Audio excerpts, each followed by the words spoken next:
BNR gold and diamonds తరుగు తక్కువ బంగారం ఎక్కువ. ఇప్పుడు మన వైజాగ్ లో జూలై 24న గ్రాండ్ ఓపెనింగ్. న్యూటన్స్ థర్డ్లో చాలామంది రిజెక్ట్ చేసిన స్టోరీ ఇది.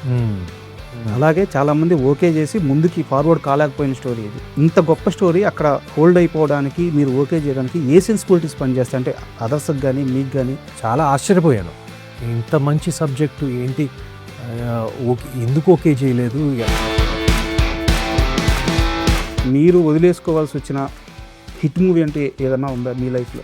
రెండు ఉన్నాయండి నాకు. నువ్వే కావాలి, ఓకే, అది డెఫినెట్గా నాకు అది ఒక బాధ ఉంది, ఒక రిగ్రెట్ ఉంది. దాని తర్వాత దేశముదురు. ఈ రెండు సబ్జెక్టులు నేను మిస్ అయ్యానండి.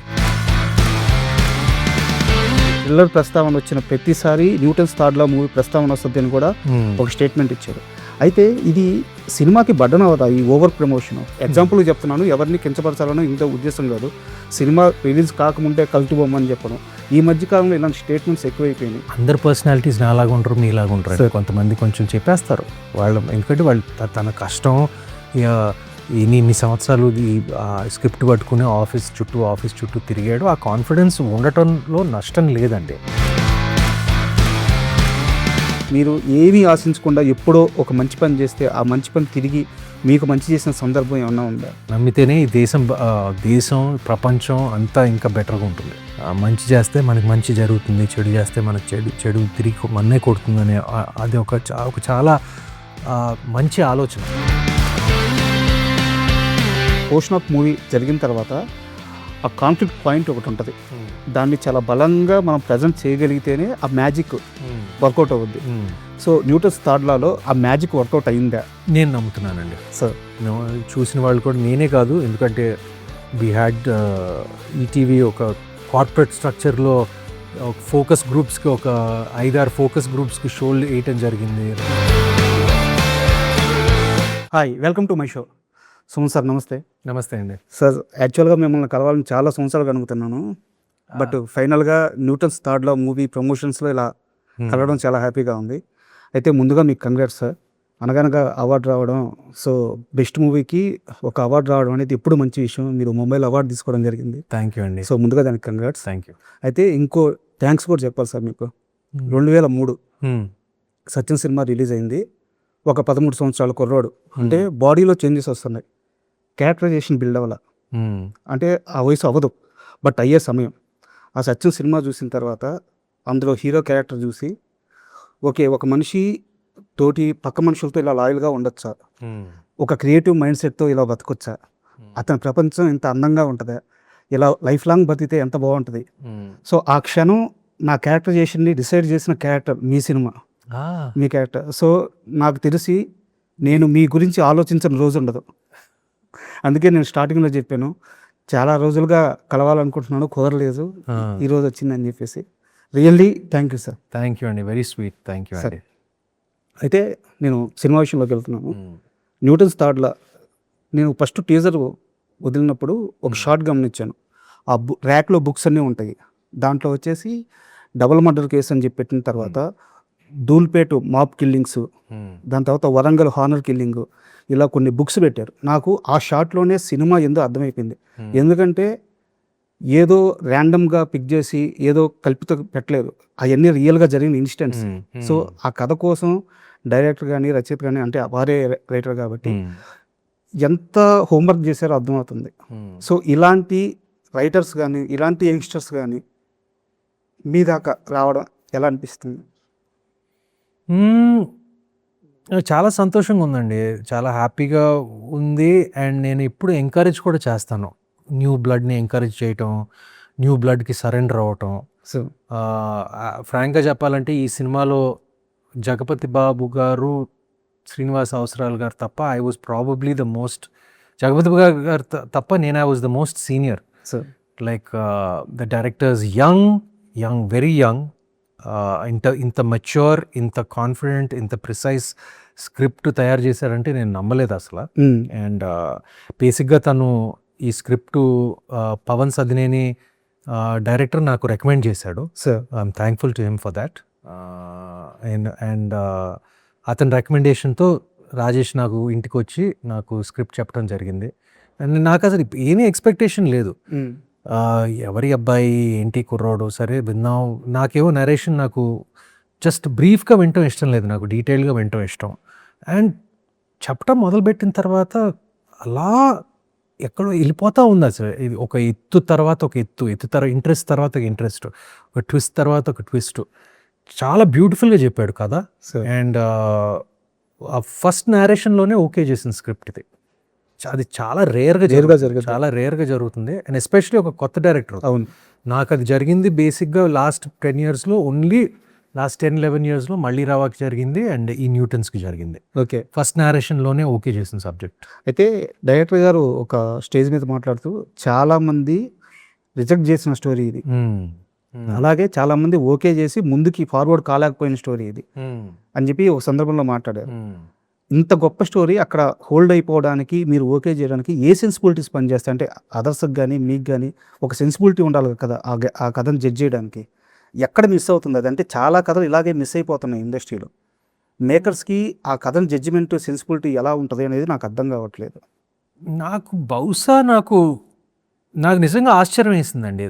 ఎందుకంటే నాకు అది ఆ ఫంక్షన్లోనే తెలిసింది రాజేష్ ద్వారా. ఈ కథ చాలా చోట్లకి వెళ్ళింది, ఆఫీస్లో ఓపెన్ చేశారు కానీ మళ్ళీ క్లోజ్ చేశారు. ఇది నాకు ఈ విషయం నాకు తెలియలేదు. అండ్ ఆనెస్ట్గా నేను చాలా ఆశ్చర్యపోయాను. ఇంత మంచి సబ్జెక్టు ఏంటి, ఓకే ఎందుకు ఓకే చేయలేదు? ఎందుకంటే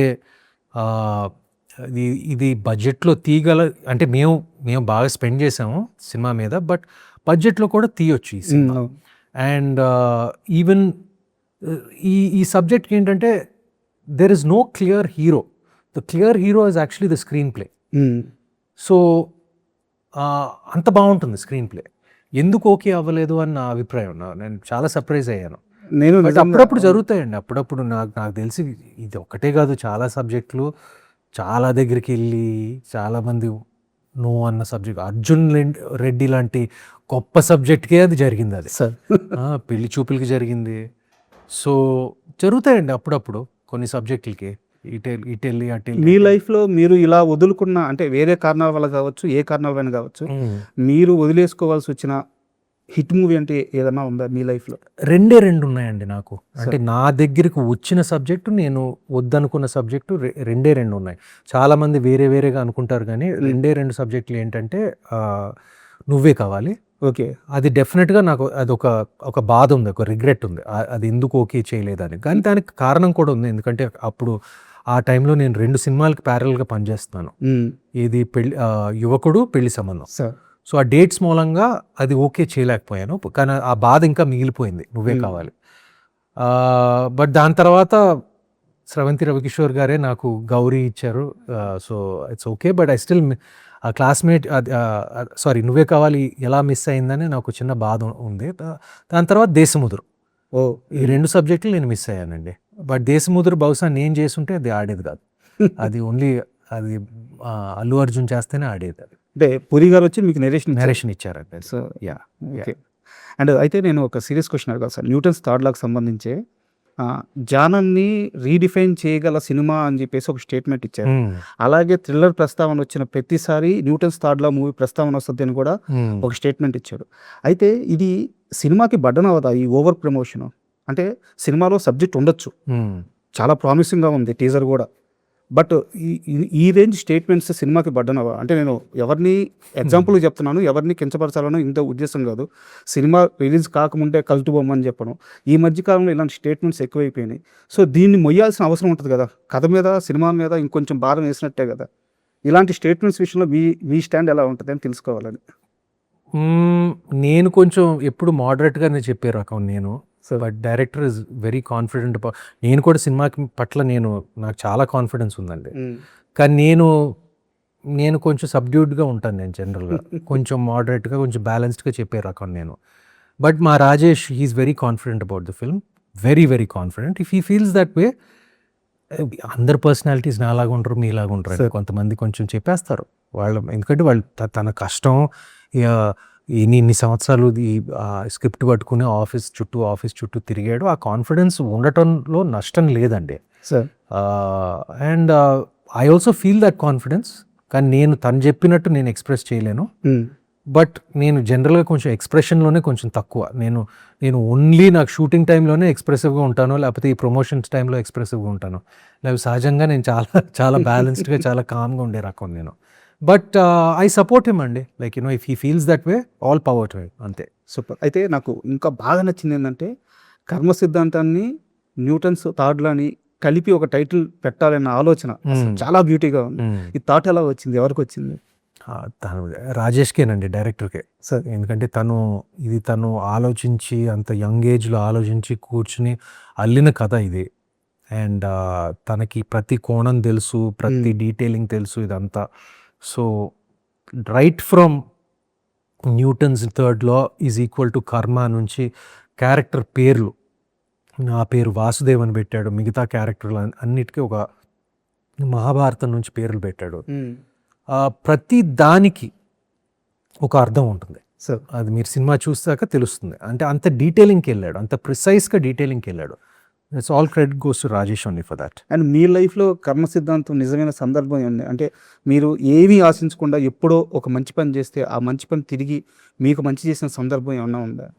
డెఫినెట్గా ఉంటుంది. నేను ప్రత్యేకంగా ఆలోచించలేదు, కానీ నేను కర్మ సిద్ధాంతాన్ని నమ్ముతానండి. నమ్మితేనే, అది అందరూ నమ్మాలి, నమ్మితేనే ఈ దేశం ప్రపంచం అంతా ఇంకా బెటర్గా ఉంటుంది. సార్. మంచి చేస్తే మనకు మంచి జరుగుతుంది, చెడు చేస్తే మనకు చెడు తిరిగి మన్నే కొడుతుందనే అది ఒక చాలా మంచి ఆలోచన. సార్. సో నాకు 100% జరిగే ఉంటుందండి. చెడు జరిగే ఉంటుంది, మంచి జరిగే ఉంటుంది. అంటే నేను ప్రత్యేకంగా గుర్తుపెట్టుకోలేదు ఇది ఈజ్ ఈక్వల్ టు ఇది అని, యాక్షన్ రియాక్షన్ అని. బట్ ఇమీడియట్గా చెప్తానండి, యాక్షన్ రియాక్షన్ ఈ సినిమాకి కనెక్షన్ చెప్పేస్తాను. ఈ సినిమా నేను న్యూటన్స్ థర్డ్ లా అనే కథ అనగనగా కన్నా ముందు ఓకే చేసిన సబ్జెక్ట్ సార్, కానీ ఎవరు తీసుకోలేదు, ప్రొడ్యూసర్ రాలేదు. అనగనగా హిట్ అయింది, ఇమీడియట్గా దాని యాక్షన్, అది రియాక్షన్ ఇమీడియట్గా ఈటీవీ రియాక్షన్ ఇమీడియట్గా ఈ సబ్జెక్ట్ ఓకే చేశారు. అవును. సో ఇక్కడే యాక్షన్ రియాక్షన్ జరిగింది ఈ సినిమా ద్వారానే. సార్. So happens. అయితే ఈ మధ్యకాలంలో నేను తెలుగు వరకు చెప్తున్నాను, ఓటీటీ అనగానే ఈటీవీ విన్ పేరు చాలా స్ట్రాంగ్గా వినిపిస్తుంది. కంటెంట్ ఉన్న మూవీస్ ఇస్తున్నారు వాళ్ళు. కంటెంట్ ఉన్న మూవీస్తో పాటు ఆ ఎమోషనల్ అటాచ్మెంట్ ఉంటుంది వాళ్ళ కంటెంట్తో. అలాంటి ఈటీవీ విన్కి మీరు పాజిటివ్ సెంటిమెంట్గా వాళ్ళు ఫీల్ అయ్యేంత రేంజ్కి వెళ్ళిపోయారు. అంటే మీ ద్వారా సక్సెస్ స్టార్ట్ అయిందని ఒక స్టేట్మెంట్ ఇచ్చేలాగా పరిస్థితి వచ్చింది. సో ఈటీవీ విన్తో అటాచ్మెంట్ ఎలా సెట్ అయింది? ఐఎమ్ వెరీ హంబుల్డ్ అండి, చాలా గర్వపడుతున్నాను, చాలా బాధ్యత కూడా ఉంది, చాలా ఐఎమ్ ఫీలింగ్ ఫ్లాటర్డ్ ఆల్సో. ఎందుకంటే ఈటీవీ హిట్ స్ట్రీక్ అనేది బేసిక్గా 90s సిరీస్ ద్వారా, అనగనగా సినిమా ద్వారా అక్కడ స్పార్క్ స్టార్ట్ అయింది నిజమైన సక్సెస్ ఈటీవీ విన్ అని వాళ్ళే చెప్తారు. సార్. అవును. సో నేను ఆ సక్సెస్కి, ఇదేమంటారు, ఆ మొమెంటమ్కి, ఆ బిగినింగ్కి ఒక భాగంగా ఉన్నందుకు నాకు చాలా సంతోషంగా ఉందండి. అదే రిలేషన్షిప్ ఇంకా కొనసాగుతుంది కాబట్టి సార్ డబుల్ సంతోషం ఉంది. అయితే ఇక్కడ ఒక క్వశ్చన్ ఏంటంటే, యాక్చువల్గా మీకుండే సెన్సిబిలిటీస్ అంటే మీరు చాలా ఇంటర్వ్యూలో చెప్పారు, మీరు వరల్డ్ సినిమాని చాలా ఎక్కువ ఫాలో అవుతారు, ఆ సెన్సిబిలిటీ మీకుంది. మీలాంటి సెన్సిబిలిటీ ఉన్న హీరోకి ఓటీటీ ప్లాట్ఫామ్స్ అనే ఒక వేదిక దొరకడం, అక్కడ ఒక వెబ్ సిరీస్ కానీ ఒక కంటెంట్ డ్రైవ్ మూవీస్ కానీ రావడం, ఇలాంటి వాతావరణం సెట్ అవ్వడం నిజంగా చాలా హెల్ప్ అయినట్టుంది కదా? అది రెండిటికి స్థానం ఉందండి. సరే. ఇప్పుడు ఈటీవీ వాళ్ళు ఇప్పుడు ఓటీటీలో బాగా ఫేమస్ అయిపోయి ఇప్పుడు థియేట్రికల్స్ వైపు వస్తున్నారు. అవును. సో ఇది లిటిల్ హార్ట్స్ కానివ్వండి, రాజు వెడ్స్ రాంబాయ్ కానివ్వండి, ఇప్పుడు న్యూటన్స్ థర్డ్ కానివ్వండి, ఇప్పుడు సో ఆ రెండిటికి వాటి ప్రత్యేక స్థానం ఉంది. వాటికి ప్రత్యేక ఆడియన్స్, వాళ్ళ ఆడియన్స్ ఉన్నాయి. ఇది గొప్ప నేను అన్నిటికీ వాళ్ళ చోట్లు ఉన్నాయి. So ETV is also trying to get more, వాళ్ళ ప్లాట్ఫామ్ని ఇంకా బిల్డప్ చేయడానికి ట్రై చేయటమే కాకుండా అన్ని they doing everything they can. So దానికి నేను ఒక భాగంగా ఉన్నందుకు, ఒక చిన్న స్పార్క్ వెలిగించినందుకు నాకు ఒక సంతోషం కూడా ఉంది. అది Yeah. అయితే నాకు మీ విషయంలో కంప్లైంట్ ఉంది. మీకు ఎప్పుడు మంచి సినిమా పడ్డా నేను చాలా ఆనందపడుతుంటా. ఎక్కడున్నా ఏం చేస్తున్నా సరే సుమంత్ గారికి హిట్ పడింది అనగానే చాలా హ్యాపీగా ఫీల్ అవుతుంటాను అనమాట. అయితే మళ్ళీ రావా విషయంలో కానీ అనగనగా కానీ మళ్ళీ రావా రిలీజ్ అయినప్పుడు ఆ సినిమా మంచి నెంబర్స్ మేక్ చేసింది. అండ్ మోర్ ఓవర్ ఇంకోటి అన్నిటికీ మించి ఏంటంటే చాలా గౌరవం తీసుకొచ్చింది. అనగనగా ఎంత పెద్ద హిట్టో మీకు తెలుసు. మళ్ళీ రావా తరువాత మీరు మళ్ళీ సినిమాల్ని ఇంకొంచెం అగ్రెసివ్గా అప్రోచ్మెంట్ ఎక్కడో తగ్గిందని నాకు అనిపించింది. అనగనగా థియేటర్లో రిలీజ్ అవ్వలేదు. అంత మంచి ప్రోడక్ట్ చూసుకున్నాక థియేటర్లో వచ్చి ఉంటే బాగుంటుంది. నేను ఓన్లీ అభిమానిగానే మాట్లాడుతున్నాను, జర్నలిస్ట్గా మాట్లాడట్లేదు. నాకు నచ్చిన హీరో ఎందుకు దాన్ని మేనిఫెస్టేట్ చేయలేకపోతున్నాడు? పట్టుకొని ఉంటే మళ్ళీ ఇంకో మంచి సినిమా పడద్దు కదా, ఇది థియేటర్లో అనగనగా రిలీజ్ అయి ఉంటే ఇంకా బాగుండేది కదా అని ఒక ఫ్యాన్ అభిమానంతో అడుగుతున్నాను. ఇది జరగలేదు కదా, మీరు ఒప్పుకుంటారా? జరగలేదండి. ఎందువల్ల జరగలేదు? అది నేను ఓకే, నేను ఒక యాక్టర్ని, నేను యాక్టర్ బాధ్యత నేను నా బెస్ట్ ఎబిలిటీతో చేస్తాను. నేను sir director duty, producer duty, release చేసే బాధ్యత అవన్నీ అనుకునే బాధ్యత ప్రొడ్యూసర్ది. సో ఈ ప్రశ్న మీరు ప్రొడ్యూసర్ని అడగారు. సార్ నేను హీరోగా నేను జనరల్గా నేను అది నా స్ట్రెంగ్త్ అనుకోవచ్చు, వీక్నెస్ అనుకోవచ్చు. నేను బేసిక్గా సరెండర్ అయిపోతానండి. నేను డైరెక్టర్కి సరెండర్ అయిపోతాను, ప్రొడ్యూసర్కి సరెండర్ అయిపోతాను. నేను ఆ రకం, నేను బిగినింగ్ నుంచి అంతే. నేను పట్టుబట్టి నాకు ఇదే కావాలి, అదే కావాలి, నేను అలాంటి రకం కాదు నేను. సార్ గుడ్ అయినా బ్యాడ్ అయినా, బట్ నేను అలా పట్టలేదు, ప్రొడ్యూసర్ కూడా పట్టలేదు. సో అందుకనే అది ఓటీటీకి పరిమితమైంది. బట్ ఓటీటీలోనే దాని ఆడియన్స్ వెతుక్కుంటా it became a huge success. So fair enough అండి, I'm happy about that. But మీరు అడిగే ప్రశ్న మీరు యాక్చువల్గా నన్ను కాదు, ప్రొడ్యూసర్ని అడగాలి. బట్ మీ బాధను నేను అర్థం చేసుకోగలను సార్ ఒక ఫ్యాన్గా. సార్ అయితే దీని ఎక్స్టెన్షన్ ఇంకొక క్వశ్చన్ ఉంది సార్. మీరు ఒక టైం పీరియడ్లో గౌరీ, దాని తర్వాత మహానంది కానీ ఒక మాస్ సినిమాని ట్రై చేశారు. చిన్నోడు కూడా మాస్ సినిమాలు ట్రై చేశారు. యాక్చువల్గా గౌరీ మంచి హిట్, మహానంది ఓకే యావరేజ్గా గుడ్ మూవీ, అండ్ చిన్నోడు కూడా బ్యాడ్ మూవీ అయితే కాదు. బట్ ఆల్ ఆఫ్ సడన్గా మళ్ళీ క్లాస్ మూవీస్ అవి బిగ్గెస్ట్ హిట్స్ వచ్చినాయి మళ్ళీ. సో మాస్ వైపు నేను ఇంకొంచెం వెళ్ళుంటే బాగుండేదని ఏమన్నా అనిపించిందా, లేదంటే ఎందుకు అది సరైన దారిలో వెళ్ళలేకపోయింది మీ రేంజ్ కదా? నాకు అవకాశాలు రాలేదండి. నాకు అలాంటి అవకాశం వస్తే, నాకు గౌరీ లాంటి అవకాశం వచ్చుంటే సార్ నేను డెఫినెట్గా ఓకే చేసేవాడిని. నాకు ఎందుకో నాకు నచ్చిన యాక్షన్ సినిమాలు, నచ్చిన మాస్ సినిమాలు నాకు దాని తర్వాత నాకు రాలేదు. సార్ చాలా వచ్చినాయి, కానీ అది నాకు కథ నచ్చలేదు, ఏదో మీడియాకర్గా ఉందని అనిపించి నేను ఓకే చేయలేదు. ప్యారలల్గా నాకు క్లాస్ సినిమాలు నాకు బాగా నచ్చినాయి ఇది సబ్జెక్ట్లో, అదే టైంలో, అదే క్రమంలో. సో నేను ఇటువైపు వెళ్ళిపోయాను. మాస్ సినిమాలేమో నాకు, యాక్షన్ సినిమాలు నాకు మంచి అవకాశాలు రావటం, నాకు వీటి బదులు నాకు గోదావరిలో వచ్చినాయి, గోల్కొండ హై స్కూల్లో వచ్చినాయి. నాకు గౌరీలు రాలేదు. మళ్ళీ గౌరీలు వస్తే నేను ఎందుకు ఒప్పుకోనండి, నేను తీసుకుంటాను. బట్ ఈ కమర్షియల్ ఎలిమెంట్స్, ఫర్ ఎగ్జాంపుల్ ఇప్పుడు యాక్షన్ ఎలిమెంట్స్, ఇప్పుడు నా నెక్స్ట్ సినిమాలో మహేంద్రగిరి వారాహిలో ఖచ్చితంగా యాక్షన్ బ్లాక్స్ ఉన్నాయి, ఒక కమర్షియల్ బ్లాక్స్ ఉన్నాయి, అవన్నీ ఉన్నాయి. సో అది ఓకే చేశాను. అది కూడా సెప్టెంబర్లో రిలీజ్ అవబోతుంది. అది మంచి సక్సెస్ అవుతుందని మేము కూడా ఆశిస్తున్నాం. అయితే ఇక్కడ నాకు చిన్న డౌట్, మీరు యాక్టింగ్ విషయంలో అంటే చాలా ఇన్స్టిట్యూట్కి వెళ్ళి ట్రైన్ అవ్వడం ఇలాంటి ప్రొసీజర్ జరగలేదు కదా? ఎందుకు అడుగుతున్నానంటే, యాక్చువల్గా ఒక మాస్ సబ్జెక్ట్స్ తీసుకొని అక్కడ హిట్స్ పడి తర్వాత వెంటనే ఒక క్లాస్ జానర్కి మారిపోయి అక్కడ హై లెవెల్ యాక్టింగ్ ఇవ్వడం అందరు హీరోలకి సాధ్యం అవ్వలేదు ఇప్పటిదాకా, అయ్యే పని కూడా కాదు. బట్ సుమంత్ కెరీర్లోనే ఆ మ్యాజిక్ జరిగింది. సో ఎలా బ్యాలెన్స్ చేశారు ఆ పీరియడ్ మీరు యాక్టింగ్ పరంగా? అంటే ఉన్న అవకాశాల్లో మంచి నేను సెలెక్ట్ చేసుకున్నాను. Okay, selection okay. ఆ క్యారెక్టర్లోకి ఇప్పుడు ఉదాహరణకు గోదావరి సినిమా చూస్తుంటే అసలు గోదావరి చాలా ఈజీగా వచ్చింది. అది యాక్టింగ్ లాగా ఉండదు, అసలు ఉండదు. నాకు అలాంటి క్యారెక్టర్ ప్లే చేయడం చాలా ఈజీ నాకు. ఓకే, ఇన్ఫాక్ట్ మాస్ క్యారెక్టరే వాటికి మనం ఇంకొంచెం కష్టపడాలి. నేను అంటే డాన్సులు రిహర్స్ చేయాలి, ఫైట్లు రిహర్స్ చేయాలి, లైక్ ఫిజికల్గా కొంచెం అవన్నీ తెలుగు బాగా మాట్లాడతాను, మాస్ డైలాగ్ బాగా చెప్పగలను ఇవన్నీ. బట్ ఒక ఫిజికల్ స్ట్రెయిన్ అనేది ఉంటుంది, ఒక ఫిజికల్ ప్రిపరేషన్ ఉంటుంది. సో నాకు నాకు మంచి అవకాశాలు రాలేదు ఆ టైంలో.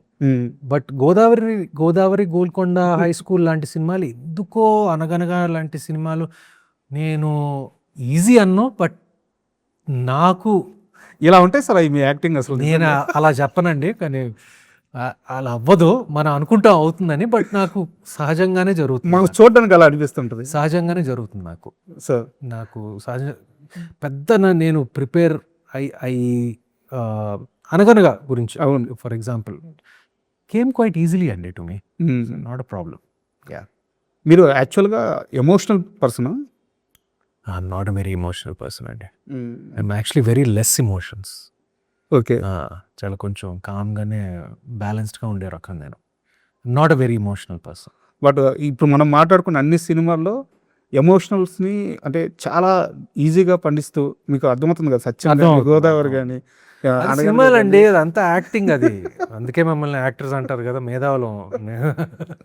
యాక్టర్ అంతా acting. But in real life I'm not a very emotional person. Yeah. And Newton's third law విషయానికి వస్తే, ఇప్పుడు మీకు జగపతి బాబు గారితో కాంబినేషన్ సీన్స్ ఉంటాయా? ఉంటాయండి, ఉంటాయి. ఇది నా ఫస్ట్ టైం నేను జగపతి బాబు గారితో చేయటం చాలా సంతోషంగా ఉంది.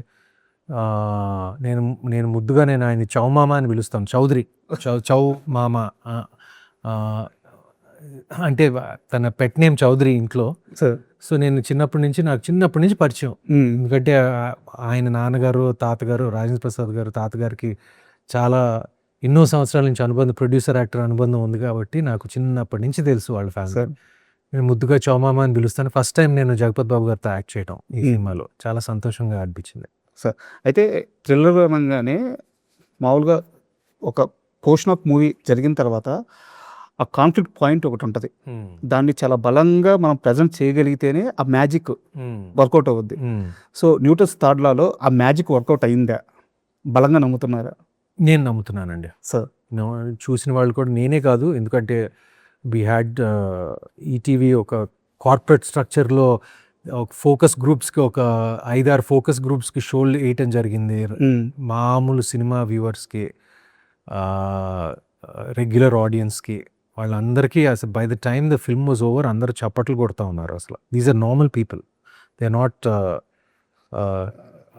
So the feedback has been very good so far. And regular audience కూడా చూసినప్పుడు థియేటర్లో తప్పకుండా వాళ్ళు ఈ ఫోకస్ గ్రూప్స్ ఎంజాయ్ చేసినంత వాళ్ళు ఎంత సాటిస్ఫై అయ్యారో, వాళ్ళు రెగ్యులర్ ఆడియన్స్ కూడా అంతే సాటిస్ఫై అవుతారని మా నమ్మకం. లెనిన్ మూవీ చూసారా మీరు? అఫ్ కోర్స్ అండి, చూశారు. బాగా నచ్చింది. అంటే నాకు లెనిన్ మూవీ మొత్తం ప్రాసెస్లో నాకు బాగా నచ్చింది ఏంటంటే, అఖిల్ గారి కష్టం స్క్రీన్ మీద ఖచ్చితంగా కనిపిస్తుంది. బట్ నాగార్జున గారు ఆ సినిమా మీద కూర్చున్న విధానం, అంటే నేను ఇందాక మనం మాట్లాడుకున్నట్టు, సో ఒక మనిషి బలంగా ఒక దాని మీద కూర్చుంటే ఎలాంటి అవుట్పుట్ వస్తుంది అని చెప్పేసి. సో నాగార్జున గారు ఇలాంటి విషయాల్లో చాలా పర్టికులర్ లాగా ఉంది. ఒకసారి అనుకుంటే నేను మీ సత్యం సినిమా సెట్ అవ్వడం కూడా దాని గురించి కూడా మనం దేవి సాయి గారితో చాలా సిమిలారిటీ ఉంది. ఇప్పుడు సత్యంలో చిన్మయ్య ఎంత పట్టుబట్టి కథని పర్ఫెక్ట్ చేసుకుని ఫైనల్ కట్ చూసి మార్పులు చెప్పి ఎలా కూర్చుని చెక్కి చేయించాడో సత్యాన్ని, లెనిన్ని బహుశా దానికన్నా ఎక్కువ చేశాడు. అండ్ చిన్మయ్య కాంట్రిబ్యూషన్ లెనిన్కి ఎంతో ఉపయోగపడిందో మా అందరికీ తెలుసు. అందుకే ఆయన సాటిస్ఫాక్షన్ అంటారు, సక్సెస్ అయిన తర్వాత సాటిస్ఫాక్షన్ చూస్తుంటే మా అందరికి చాలా ఆనందంగా ఉంది. సో అండ్ సుమంత్ లైఫ్లో నమ్మే సిద్ధాంతం ఏంటి? అంటే ప్రతి మనిషి లైఫ్ లీడ్ అవ్వడానికి ఒక సిద్ధాంతం ఉంటుంది. మీరు పెట్టుకున్న సిద్ధాంతం ఏంటి? కొంతమంది సింప్లిసిటీయే సిద్ధాంతం అంటారు. Simplicity is one of them. నేను సింప్లిసిటీని నమ్ముతాను ఎప్పుడు. ఎంత ఎదిగినా నాకు సింప్లిసిటీ అనేది నాకు ఎక్కడి నుంచో వచ్చింది అది. I'm just very simple person by nature. నాకు ఎప్పుడు చుట్టూ ఒక 10 మంది కాదు, ఒక్క మనిషి కూడా ఉండరు నాకు. I don't have a staff. నా అంట్రాజ్ ఏంటంటే నా బ్యాక్ ప్యాక్. నా back pack is my assistant. Back pack. So I'm simple that way. And also నా సిద్ధాంతం ఏంటంటే ఐఎమ్ అటాచ్డ్ బట్ డిటాచ్డ్ అండి. అది తెలుగులో ఎలా చెప్పాలో అర్థం కాదు. డిటాచ్మెంట్ అనేది ఇప్పుడు తెలుగులో అంటే నాకు ఒక బంధం ఉంది, కానీ దాని దగ్గర నుంచి కొంచెం కాస్త కోస్త ఒక చిన్న డిస్టెన్స్ కూడా పెట్టుకుంటాను నేను. వృత్తి అయినా పర్సనల్ విషయాలైనా ఏదైనా కొంచెం నేను అటాచ్డ్ యట్ డిటాచ్డ్గా ఉంటాను కొంచెం. అలా ఉండడం వల్ల లాభం ఏంటంటే ఏ సిచ్యువేషన్ అయినా హ్యాండిల్ చేయొచ్చు. బహుశా సార్ తెలియదేమో నాకు, బట్ నేను అది ఆటోమేటిక్గా నేను నా పర్సనాలిటీలోనే ఉంది అది. And I'm pretty calm by nature, కొంచెం introverted. So that's my story. Sir అయితే నాకు సీతారామం మూవీ చూసిన తర్వాత అండ్ సార్ మూవీ కూడా, ఈ 2 సినిమాలు చూసిన తర్వాత యాక్చువల్గా మీరు ఇంకా అలాంటి క్యారెక్టర్స్, మేబీ మంచి క్యారెక్టర్స్, ఇంకా నెంబర్ ఆఫ్ క్యారెక్టర్స్ వస్తాయి, నెంబర్ ఆఫ్ మూవీస్ వస్తాయి, స్పీడ్ అవుతాయి అనుకున్నాను. బట్ అలా జరగలేదు. అయితే అది మీరు తీసుకున్న డెసిషన్ రాలేదా? నేను అనుకున్నానండి ఎక్కువ సపోర్టింగ్ రోల్స్ వస్తాయని అనుకున్నాను. నాకు నచ్చిన సపోర్టింగ్ రోల్స్ అంటే నేను సపోర్టింగ్ రోల్స్ చేయడానికి ఓకే, విలన్స్ రోల్ చేయడానికి బాగా ఇంట్రెస్ట్ ఉంది. కానీ ఏది ఒక మంచి క్యారెక్టర్ ఓరియంటెడ్ విలన్ రోల్ అది, కానీ నాకు అవకాశాలు నాకు నిజంగా రాలేదు. ఆ సినిమాలు వచ్చిన తర్వాత నాకు ఇంకా హీరో రోల్సే వస్తానే ఉన్నాయి. నాకు అలాంటి సపోర్టింగ్ రోల్స్ ఎక్కువ నాకు నచ్చినవి రాలేదండి నాకు. అందుకే వీటితోనే కంటిన్యూ అయిపోయింది. బట్ మన సినిమా లాజిక్ ప్రకారం కర్మ వేరే స్క్రిప్ట్ రాస్తున్నట్టుంది. Maybe karma just wants to see me as a hero. Yeah no, but I'd like to do that అండి. నేను ఒక హీరో పాత్రలు వేస్తూ, ప్యారలల్గా ఒక విలన్ పాత్ర వేస్తూ, ప్యారలల్గా ఒక మంచి సపోర్టింగ్ రోల్ వేస్తూ, ఇవన్నీ కవర్ చేయాలని ఉంది నాకు. నా కోరిక అది. బట్ ప్రస్తుతం మాత్రం ఓన్లీ హీరోగానే వెళ్తున్నాను ఇంకా. And Mahendragiri Varahi movie, so ఆ మూవీ మీద అండ్ యాక్చువల్గా న్యూటన్స్ థాట్లా ప్రమోషన్ కంటెంట్ వచ్చిన తర్వాత సినిమా మీద మంచి బజ్ ఏర్పడింది. బట్ ఆ మూవీ విషయానికి వచ్చేలాగే డివోషనల్ బ్యాక్డ్రాప్ ఉండడం వల్ల ఏమో తెలియదు, కానీ మూవీ అనౌన్స్మెంట్ నుంచే మంచి అంచనాలు ఉన్నాయి. సో ఆ మూవీ ఎలా వస్తుంది? చాలా బాగా వచ్చిందండి. అండ్ బిజినెస్లో కూడా లైక్ ఏది ఏమంటారు, ఇండస్ట్రీ బిజినెస్ వర్గాల్లో కూడా మంచి బజ్ ఉంది సినిమా పట్ల. So like you know whether it's the interest in the OTTs కానివ్వండి, బేసిక్గా మంచి ఇంట్రెస్ట్ ఉంది సినిమా మీద. అండ్ సెప్టెంబర్లో రిలీజ్ అవబోతుంది. ఫస్ట్ ఆగస్టే అనుకున్నాము, కానీ ఈ సినిమాకి కొంచెం గ్యాప్ ఇస్తే బెటర్ అని చెప్పి సెప్టెంబర్ మిడ్లో రిలీజ్ అవుతుందండి అది. సార్ యాక్చువల్గా ఫైనల్ క్వశ్చన్, లెనిన్ సక్సెస్ మీట్లో నాగార్జున గారు మాట్లాడుతూ సినిమాని టయానికి కంప్లీట్ చేసి ఇవ్వండి, ఒక రోజు ముందు 2 రోజుల ముందు ఇస్తున్నారు, దానివల్ల డేట్ పోస్ట్ పోన్ అవుతుంది అని చెప్పేసి ఆయన చాలా బాధపడ్డారు. అందులో నేను కూడా ఉన్నానని ఆయన స్టేట్మెంట్ ఇచ్చారు, ఓపెన్గా ఇచ్చారు. అయితే మీ సినిమా ఇది పోస్ట్ పోన్ కాకుండా ప్రీపోన్ అయింది. సో అంటే ఆ ఫిల్మ్ మేకింగ్ విషయంలో ఈటీవీ విన్ను తీసుకుంటున్న ఆ జాగ్రత్త ఏంటి, అది మీరు ఎలా అబ్జర్వ్ చేశారు? నాగార్జున గారు ఈ మధ్య రీసెంట్గానే మాట్లాడారు. అది జనరల్గా అంటే నాకు ఈ ఎగ్జిబిటర్ల ఇష్యూలు లేక డిస్ట్రిబ్యూటర్ల ఇష్యూలు ఇవన్నీ నాకు తెలియదు, కానీ డెఫినెట్గా మన అందరి ప్లానింగ్ బెటర్గా ఉండొచ్చు అండి. Planning correct 100%. ఆడిసీ లాంటి పెద్ద ప్రపంచాన్ని షేక్ చేసే సినిమా 91 డేస్లో షూటింగ్ చేశారంటే అది నేను నమ్మలేకపోయాను నేను. డెఫినెట్గా మన ప్లానింగ్ కొంచెం బెటర్గా ఉండాలి. And what he said there is truth in it అండి. అండ్ ముందు నుంచి మనం రిలీజ్ డేట్ అనుకుని బ్యాక్వర్డ్స్ ప్రిపేర్ అయితే ఎస్పెషలీ పెద్ద సినిమాలకి మరీ మంచిది. అండ్ ఇండస్ట్రీ ఇట్లా అంటే మనం అందరూ కోరుకుంటాం సోలో రిలీజ్ కావాలి, ఒక మంచి రిలీజ్ కావాలి ఇది అని. But we're all trying our best but డెఫినెట్గా మన ఇండస్ట్రీలో కొంచెం డిసిప్లిన్, కొంచెం ఈ రిలీజ్ డేట్ల పట్ల కొంచెం డిసిప్లిన్ పెంచవచ్చు 100%. Sir thank you very much sir. So ఫైనల్గా July 31 మూవీ రిలీజ్ న్యూటన్స్ థాట్లా ఆల్ ద బెస్ట్. అండ్ ముఖ్యంగా నేను చెప్పేది అంటే కంటెంట్ చాలా బాగుంది, ప్రమోషన్ కంటెంట్. సక్సెస్ అయిన తర్వాత మీరు నాకు మీ ఫ్యాన్ కాబట్టి నాకు పర్సనల్ ఇంటర్వ్యూ ఒకటి ఇవ్వాలి. తప్పకుండా. థ్యాంక్ యూ అండి. Thank you. And for more videos, Please subscribe to iDream channel. Subscribe to iDream Media. Please subscribe to iDream. Please subscribe to iDream. Please subscribe iDream. And please subscribe to iDream. For more videos, subscribe to iDream. please like, share and subscribe to the channel. Congratulations, iDream. Subscribe to iDream. Subscribe to iDream. So subscribe to iDream Media. iDream ki iDream team andarki huge congratulations. Please subscribe iDream Media. Please subscribe to iDream. Subscribe iDream. Please subscribe to iDream. I dream అంటే నా కళల ఛానల్ను subscribe చేసుకున్న నోరు తిరుగుతలేదు. మీరైతే గంట గుర్తు కొట్టండి. For more such videos, please subscribe to iDream. Subscribe to iDream. Please subscribe to iDream. Please subscribe iDream Media. Please do subscribe to iDream. Please subscribe to iDream Media. For best entertainment and information, please subscribe iDream. And don't forget to subscribe to iDream.